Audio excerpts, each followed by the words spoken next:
yo, kill the stat. Real raw and uncut. We done teamed up. We did. A podcast for the community, hard as an uppercut with that real news. Upside your headpiece, informing you with that real stuff. With the how, why, who wins and what's a reality, making it clear cut. Truth will set you free, unfiltered and no bluff, no fluff. You kid or rebut, don't be bewildered. Don't agree with the cause, great, you can speak up. Wednesdays at 8, hit the comments up, talk your stuff, set it straight. We learn more from each other in this information age. Institutions will leave you lost and awestruck. So listen up, you'll be compelled. Maybe you'll find yourself stuck on what you thought was real. But them gems I'm dropping on this program may just appeal to your appetite for info. This the intro to reveal. Get your info on YouTube for your fill. From AM to PM it's popping, so sit back and chill. Nobody doing it like this man on this podcast is for real. It's real raw and uncut. Real raw and uncut. Wednesdays at 8 AM.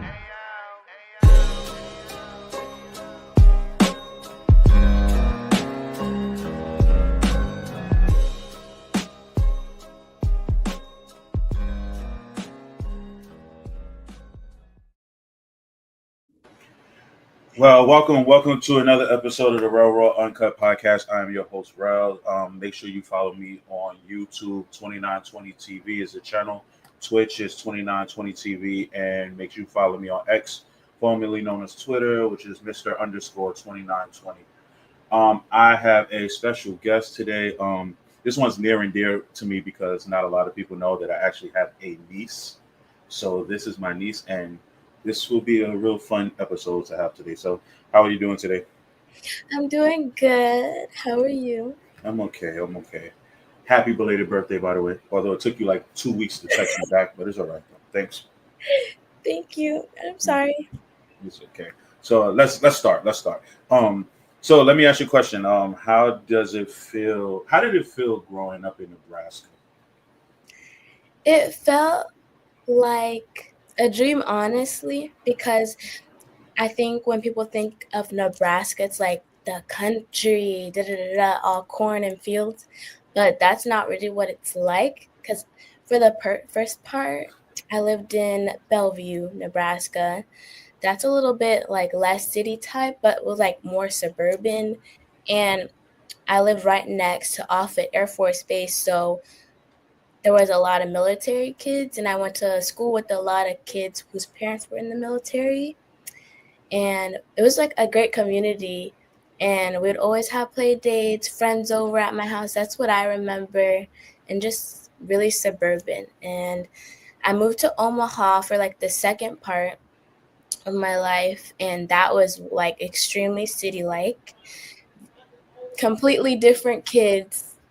And I loved it. I thought it was a very great childhood. So what was better, living in Bellevue or living in Omaha? Omaha, because there were more things to do, more things for me to be involved in. Like, that's where I started competitively dancing. And I danced for about 16 years.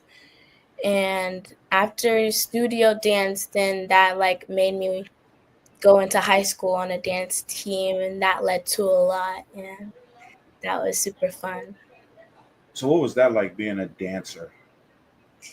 Being a dancer, I would say it was a very humbling experience, and it introduced me to another side of myself that I didn't know at the time. It very much got me out of my shell, I would say, because I was a very shy kid, and I didn't like, when your moms are like at the cookouts, go and dance for your aunts and uncles. No, I wouldn't want to do that. But it got to a point where I was able to do that, and I eventually went somewhere. I went to a lot of places to dance, like New York. I came and visited you when I went to that convention. That's when we reconnected after like 10 years. Yeah. Mm-hmm. And then, California, I did a Hollywood dance tour. that was really fun.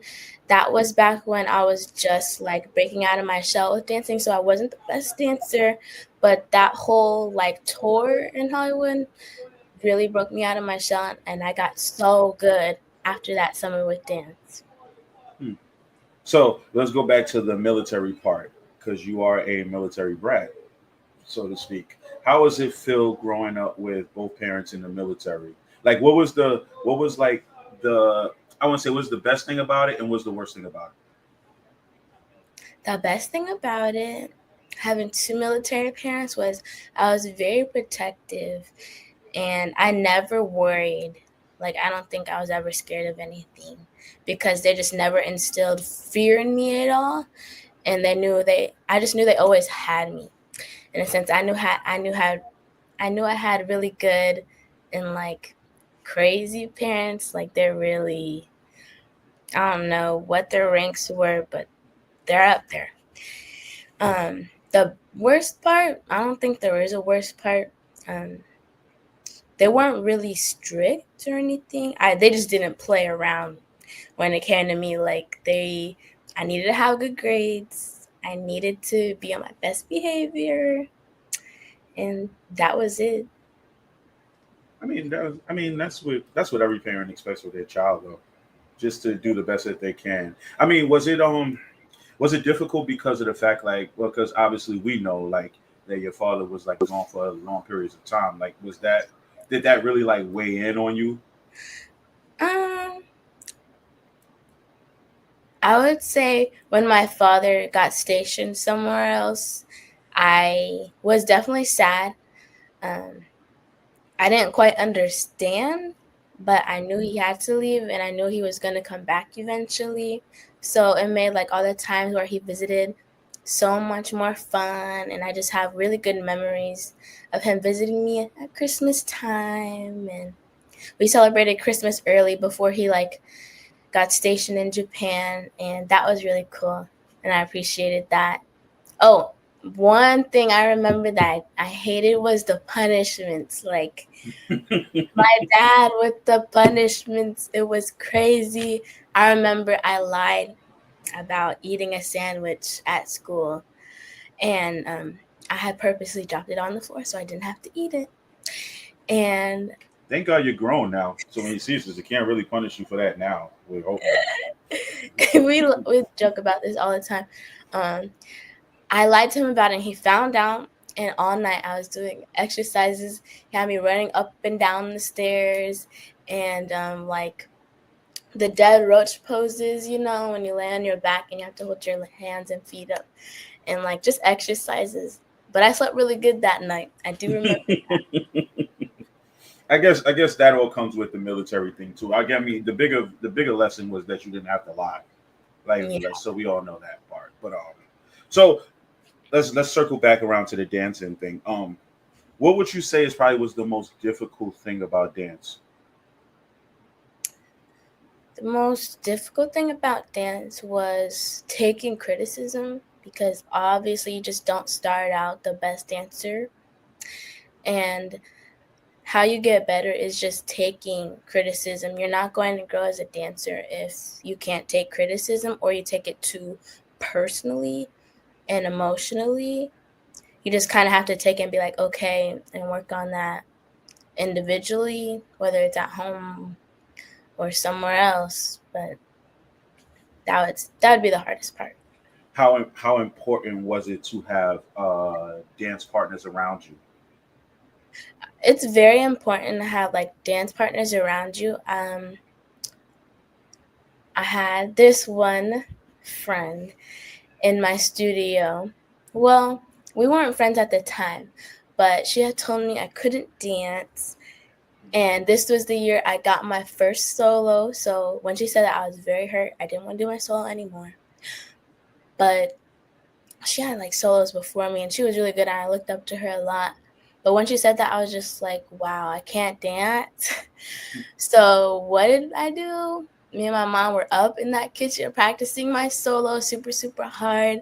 And then like that year at a competition, my solo, I beat her. I got first place. and she got third. And there's like this picture of me on the podium, and I'm like kind of shy, and I'm like, this is my first time. And then she's looking off to the side, like disappointed, which I feel like is a humbling experience. Like, don't be mean, first of all, and like you never know what people are capable of. So don't doubt people, and don't doubt yourself. So what brought y'all two together after? Was it after that? We were cool for a while. Like, we kind of just learned how to be mutual co-dancers with each other, because she was the dancer I went on the Hollywood tour with, Mm-hmm. and we just always butted heads for some stupid reasons. I can't even remember all of them, but it never stopped. Was it just more of a competition thing? I guess she saw it more of a competition. I just kind of looked up to her. I think she thought I was trying to be in competition with her, but no. Interesting. So how was high school life growing up in Nebraska? High school, well, obviously, I went to high school during quarantine, and the first 1.5 years was online. So I was very excited to go in person to school. And at the time, like before high school, I started on the dance team, and I was surprised I made it. Like, I really wasn't like, oh, Mom, I want to do this. No, my mom pushed me to do it, to try out, and I made it. I didn't know what I was getting myself into. It's completely different than studio dance than I was like used to. But that definitely got me more inclusive in the school, and I'm really glad I did that, because people had already knew my name and such when we went to school in person. Okay. So what was some of the activities that you did in high school? Because I know you did a lot of stuff. Yeah, I did a lot. I did dance team, of course. I did debate team the first 2 years. And then I was on student government from freshman to my junior year. And then my senior year, I joined senior senate because it's senior senate. Who doesn't want to be on there? And during senior senate, I campaigned for class presidency, and I won that. I was a student ambassador. I think that's it. No, National Honor Society, and that was it. And when you graduated, you did what? Because I actually saw you on TV. You was like really famous that day. What did you do when you graduated? What did I do when I graduated? You were on the stage. Oh, I spoke at graduation. Yeah, I was the speaker. That was really fun. It was really like a nostalgic feeling, because I didn't get to walk with my class. I was already out there on the stage, and I introduced the class, and they all walked in, which a class of like 600 kids and people. Yeah, that was crazy. People you've known for like 4 years. It's like, just like, wow, it's really over. And you're just like smiling at everyone, because it's like, wow, it was nice in a way, yeah. But I loved it. It was fun. So what was okay? So after high school, now you're finished. Actually, your first year at LSU. Two part question. What made you choose LSU? And what was the biggest difference between going from high school in Nebraska to college life in Louisiana? Okay. Well, we have this thing here in Nebraska called Nebraska Nice, and I was oblivious to it for my whole life. I definitely didn't take advantage of it while I was here, but the people here in Nebraska, we are notoriously known for being nice people. And when I left and went to school at LSU, people are not nice down there. It's very crazy. You will meet the weirdest people, and you will meet very fun people. But I I don't like to party. I don't really like to do all the things that college kids do. So obviously, I'm not everyone's cup of tea. So yeah, all the girls down there, well, maybe not all the girls, I would say a fraction of them are in competition with other females. I don't know what necessarily for, maybe for guys' attention or something, but that's just something that I've encountered and I know because I've seen it and I've endured it. But it's just not the healthiest situation to be in, because when I don't know, when you're going out with a couple of girls to the bar or something and you're dressed better than all of them, oh, then they think you think you're better than me. It's like kind of like, no. It's crazy, but it happens, and I've seen it happen, and friends turn on each other and get in fights. It's wild. If the one thing I can say about us, and when I say us, I mean us Howards, is that you tend to realize that a lot of people be in competition with you, and you don't even be worried about them. Right. Because I pay attention to nobody. I promise you. Like, and it's crazy because it's like you just want to go about your day and just do what you need to do, and you always find yourself encountered by situations that leave you baffled by the end of the day. Like how did I even get to this point? Yeah, it was. I definitely liked LSU a lot. It was a big culture shock because here in Nebraska, obviously, there aren't as many African Americans and people of color. So down there, it was really cool to see a lot of my own people on campus and be in clubs with them and go to events with each other. It was really cool. In Nebraska, I definitely didn't have that sense of community besides like one friend and then my family. But yeah, So how do you now? So what do you hope to accomplish in the next 3 years of college life?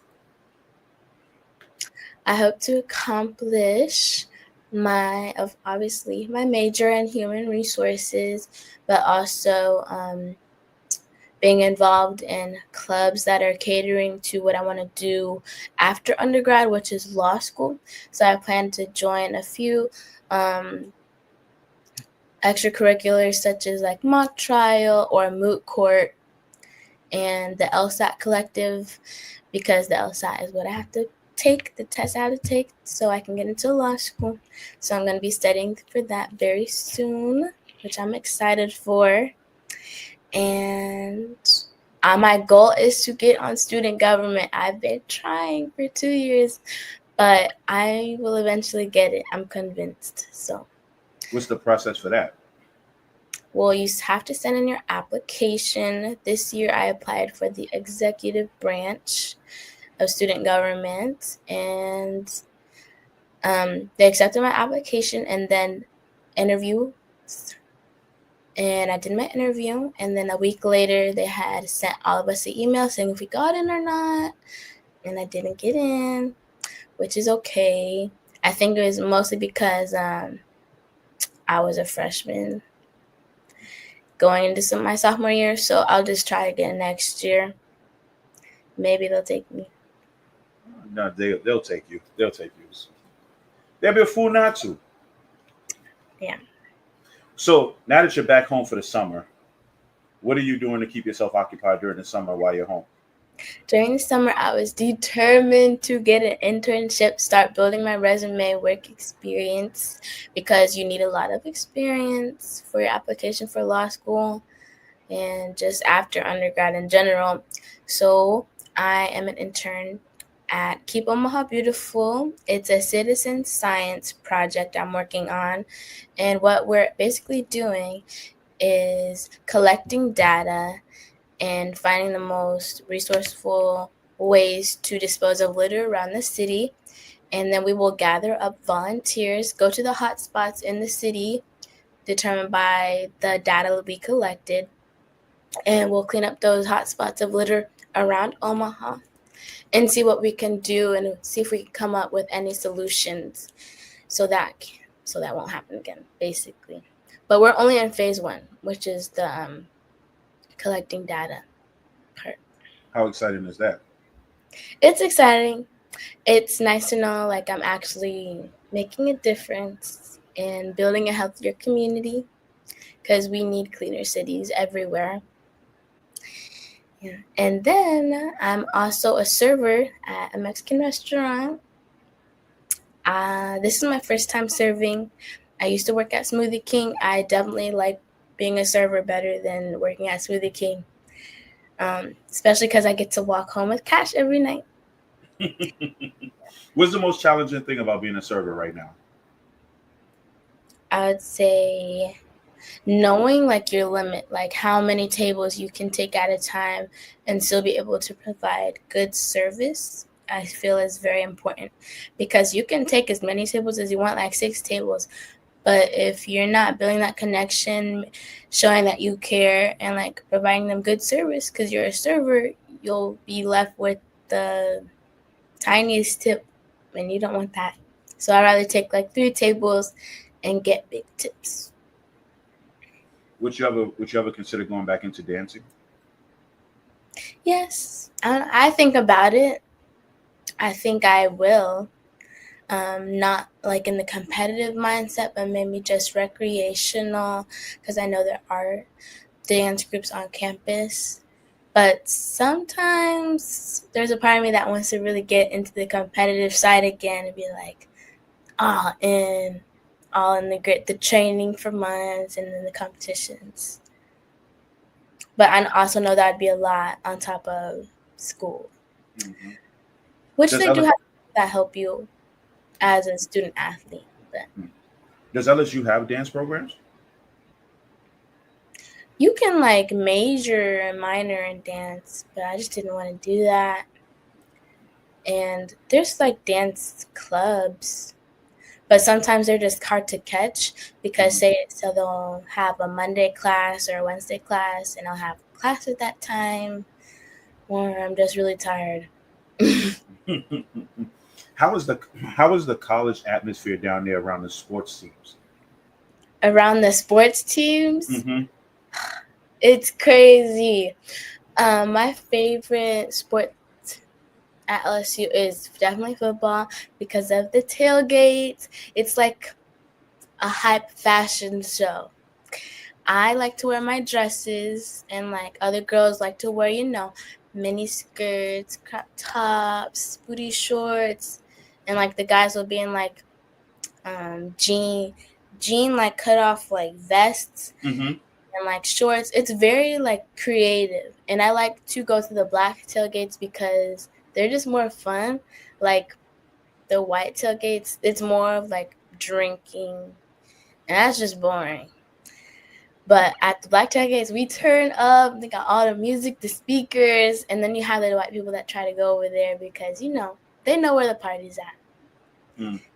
Yeah. Is football the biggest sport over there that you know of?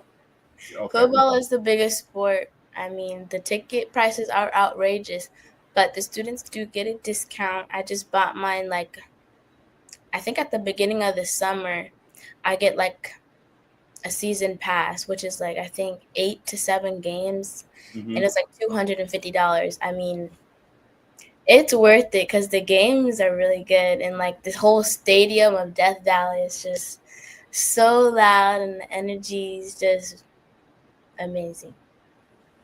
Yeah, it sounded like you just gave a great pitch for it.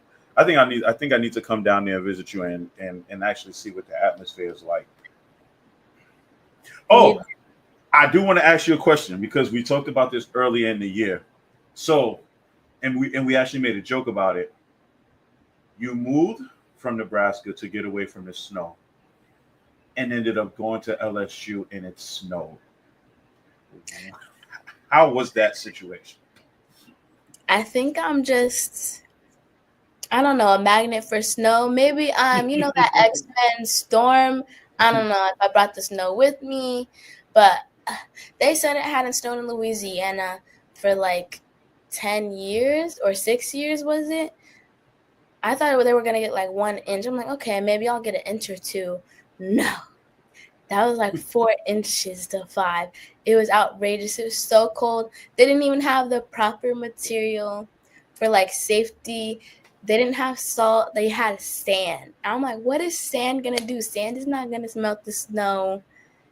People were slipping, falling, breaking their backs. It was crazy. Yeah, the South is not equipped to handle this weather. I've seen stuff on the news where schools got closed for like an inch of snow. Like we pray for an inch of snow up here. 4 inches of snow for you in Nebraska is like an inch of snow for us. Yeah, so it's cool. But it's still cold though. It's still cold. I mean, to you, I'm pretty sure to you it didn't really bother you, but to everybody else who's not used to it. Oh no, it still bothered me because I walked out of my dorm. My dorm building, it was South Hall, so the sun wasn't really out, so it wasn't melting the snow.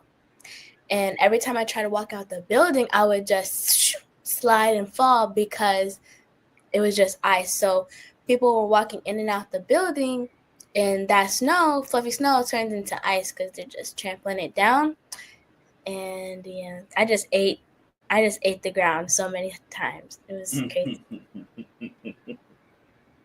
So, you have 3 more years left. Well, of just regular college life. You still want to do the lawyer thing. Where do you see yourself in 10 years? 10 years.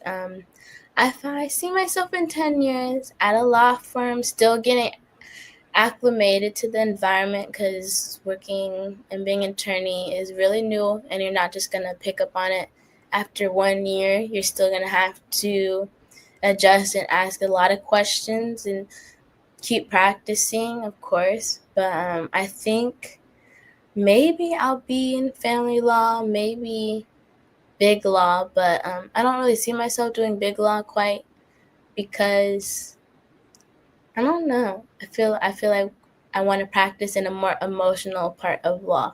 I feel like family law is the way to go. But we'll see. So thank you for being my guest. This was actually a very insightful interview. You are actually one of my better guests. I will say that. And I'm not just saying that because you're my niece, but I'm just saying that you are actually pretty good. So I usually ask older people this question, but I'm going to ask you. And I want to see what kind of answer you give, seeing that you're younger. So I usually ask older people what would they tell their younger self, right? But since you're still young and you're still learning every day and you're still maturing, I want you to tell, what would you tell a younger female, like maybe somebody who's like maybe in their teens who want to go to college, or who may come from a small town like you, who could go to a bigger college. What advice would you give them?